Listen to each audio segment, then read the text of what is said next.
So welcome back to Live Athletic. Today we're talking about the difference between local extension of the back and global extension of the back.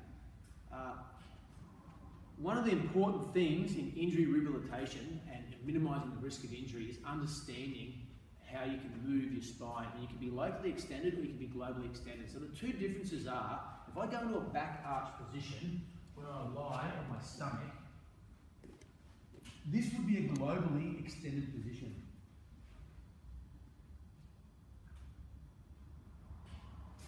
In that position, my whole body is going through a globally extended position, and there's a global bow to my body.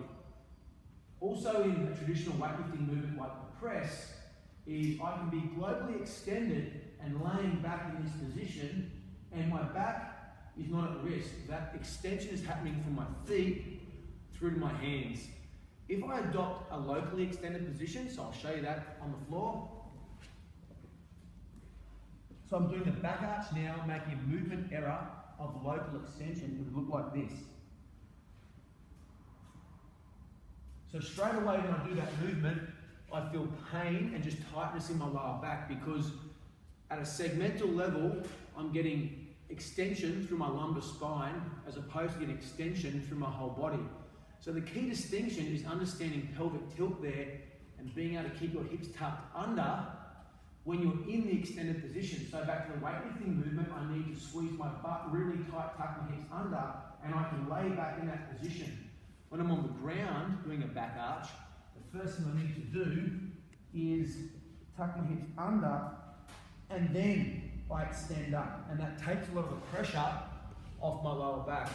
So if you start to think about that in some sports like swimming, I had a good conversation with Daniel Kowalski, the former Olympic swimmer, and about would there ever be a time when you want to locally extend your back? And he said, well, you know, when you do butterfly, you're definitely going to go into extension.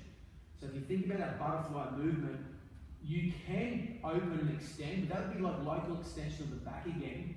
And I'm just not sure, I'd like to speak to some coaches about this, that if you ever really want to be locally extended through the back. So when we think about any sporting movement, if we are going to extend up, it's a matter of extending globally through the body, and that butt is tight as you go over with the shoulders, making sure the hips are tucked under and staying in this tight position. In, say, an event like freestyle, we might want to stay more in a globally flexed position, or that hollow body position. So if we think about, if I'm swimming and I put my hand in the water, and as I pull, I break open into local extension, well, there's going to be a loss of power in that position. So as I'm pulling through the water, we want to be staying nice and tight so I can transfer that stroke through the water and making sure there's no loss of power through the middle. The other one we see is with surfers. Often when they're surfing, they might be paddling around in that locally extended position. So I know I had a chat with some surfers, and they're like, yeah, they get this sort of chronic back issue when they're paddling and they're sitting there in local extension. So one of the things we could think about there again is keeping the butt tight, ribs down, and staying a little bit tighter in the middle, and staying in that globally extended position when I'm paddling through the water. So guys, there's just a bit of a rundown of the difference between local extension and global extension of the body. I hope it was helpful. I'll see you next time.